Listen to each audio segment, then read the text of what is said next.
I think I've said before, some people may have heard me say before that one of the things that I really appreciate about athletics is that we constantly talk about what we take from those who came before us.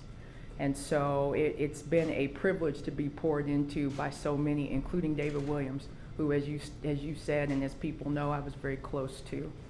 He absolutely remained steadfast and committed to the student-athlete experience.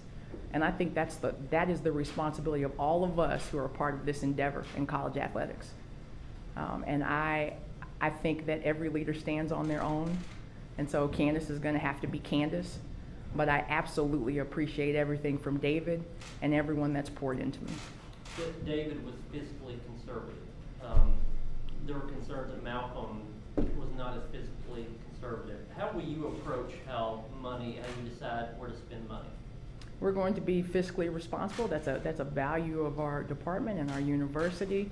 We've got to pursue new revenue opportunities and take care and be good stewards of the resources that we have. But we know we've got to invest to move forward, and that's what we expect to do. Candice, how far along is this plan? The release said yesterday within coming weeks. Is it a month, 2 weeks, 6 weeks? How long are you expecting to be able to, before this is going to be announced? So you all are aware that we've been working very diligently on an athletic strategic plan. And that plan has been very comprehensive. We started it in, I would say, probably April of last year. So very comprehensive, includes all facets of the university and beyond, actually. So it actually extends beyond the university in terms of the input that we've gotten.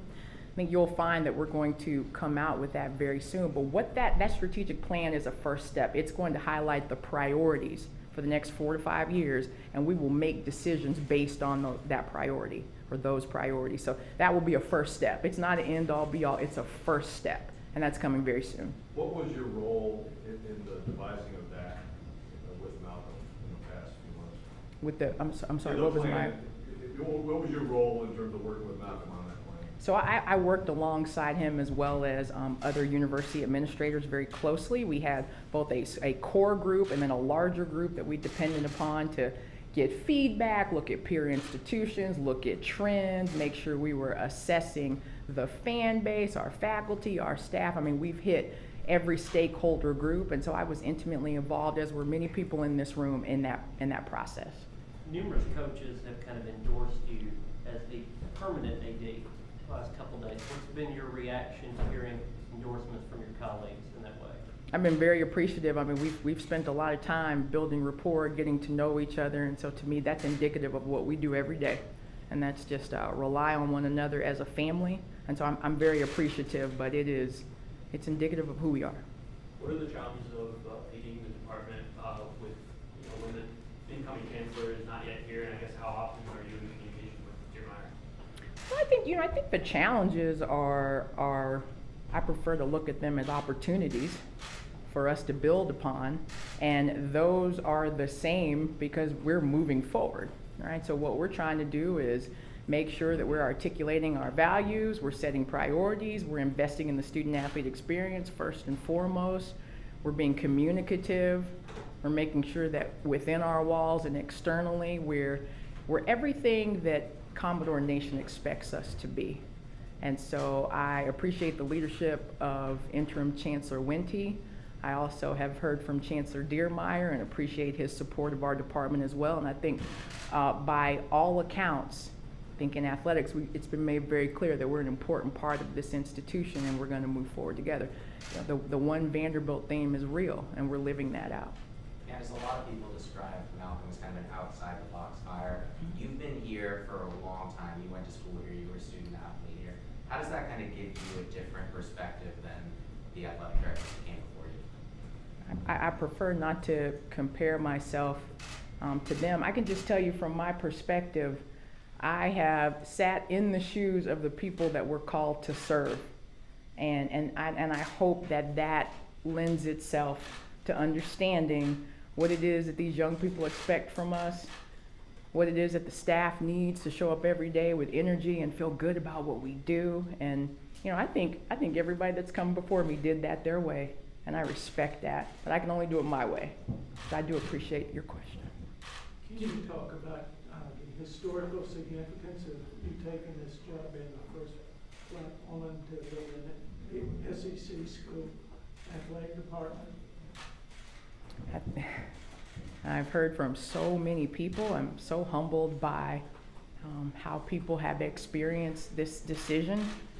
And it's not lost on me the responsibility that I have so that people who, both those who look like me and those who don't, know that they can have opportunities to excel and really in any space that they want.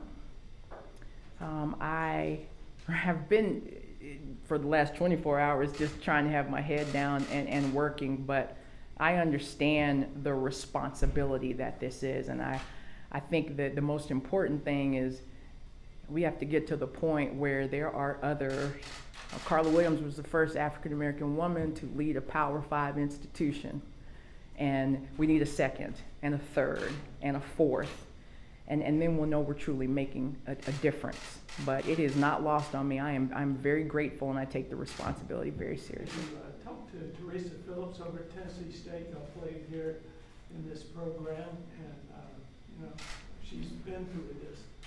Yes, so she and so many others have reached out, and I talk to her on a regular basis anyway, and I heard from her yesterday, and it was wonderful, and I will certainly rely on all of the resources I have, both in this department, in this city, and across the country. Everybody has been fantastic, including other athletics directors in this conference who were just very, very supportive. I spoke with Commissioner Sankey earlier today, and heard from Mark Emmert this morning, and just very grateful, very grateful. Couple more. You're the interim. That implies you may be full-time, you may not. Have you had any discussions with your bosses about what that looks like, what the potential for a search is, when a timeline would be, would that be when the new chancellor steps in, those sorts of things? I certainly appreciate why you're asking and knowing that that's on everybody's mind. I can tell you what I've been doing is focusing on our coaches, our student athletes, and our staff. And that's what I'll remain focused on. So that's not been a conversation you've had? That's a conversation that I think perhaps that's for another time. I think that, honestly, I think my focus is on serving this staff, serving these kids, serving these coaches. Vanderbilt is in kind of a bad place. The last AD made it a year. There have been broken promises for years by the university to coaches and fans. It's a tough job to walk into. How do you give fans a sense of confidence and boosters and coaches that things are different now? I think Vanderbilt has the opportunity to grow forward. That's what I told the senior staff and the head coaches yesterday when we met with interim Chancellor Wente, that we're going to grow forward. We have wonderful opportunities to enhance what we do and to live out our values. And as I said before, I was excited about that proposition at 17, and a few years later now, I'm still excited. So, thank you. What was your reaction the moment somebody walked up to you and said, "Candice, we want you to do this job. We want you to take charge of the program"? What was my reaction?